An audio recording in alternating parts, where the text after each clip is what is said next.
Good morning, everybody. Welcome back to Cilinix Crypto. Hope you're all doing great, and welcome to this new video right here on XRP. We're back with a full update. We're going to be talking about the price action in the last 24 hours. Not much has happened, honestly, but we'll also talk a little bit about what to expect tomorrow.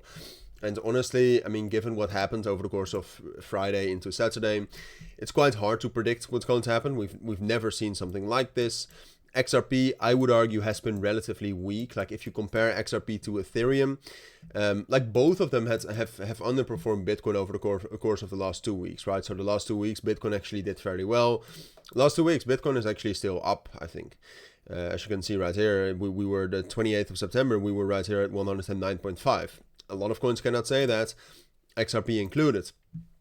So XRP and Ethereum were already underperforming, but one of the key things that I really don't like for XRP, and this is the price on Binance. I mean, I'm not certain how far the price on Coinbase spiked down, but I would argue it's something relatively, well, it's not similar. I mean, Coinbase actually found support at 1.77, while on Binance we dropped down to 1.25. So there is a real difference there. But the thing is that if you take a look at Ethereum, I'll make a point why it matters, that comparison. Ethereum found support relatively soon, XRP did not. All right, so what that means is that there's much less buy-side liquidity for XRP, which is not great. All right, now fundamentally, I'm still relatively positive about XRP. I still think the XRP ETF can be a great success. I think it will be a great success, and I've made a lot of videos in the past explaining why I think that. But short term, does that really matter? Especially now that the US government shutdown is still going on? No. And technically, XRP on the higher time frames does not look great. All right, as you can see right here, like if we look at the 3-day time frame, like could this turn into a bullish structure? Yes, but then we would need to reclaim this level at 2.8 and 2.75. And from the current price, that would be a gain to only get there of about 17%. And honestly, I don't see that happening. Yesterday, I already said, when we're talking about Monday, when ETF outflows are coming in, and when we're going to get more news regarding this situation between China and the United States, I'm not necessarily going to say that we are going to crash down lower. I don't think that's most likely. But I think given the circumstances, I see no reason why we would soon reclaim 2.8.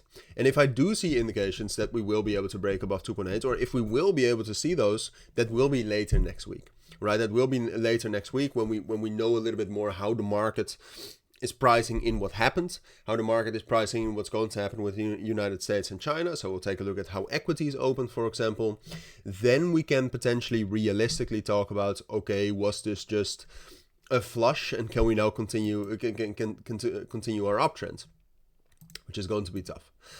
So no, on the higher time frames, I would be cautious. I think there's a chance we can actually regain bullish momentum, but for now, given the circumstances that or given the events that have happened, and given the events that I expect to happen on Monday, and especially on the uncertainty, I would say it's more likely that we're going to push down a little bit lower.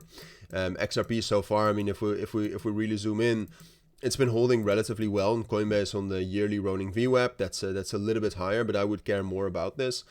We're holding relatively well there. I would say that we still have a point of control. We still have some sort of an area to drop down into between 2.15 and $2. I would say it's slightly more likely when we're zooming in a little bit more for XRP here that we will still test those levels, test the buyer conviction before we actually do have a chance to even get towards 2.7 and 2.8. So I would say that's a little bit more likely. Today, I would expect some stability. Going into the end of today, I would expect some more volatility.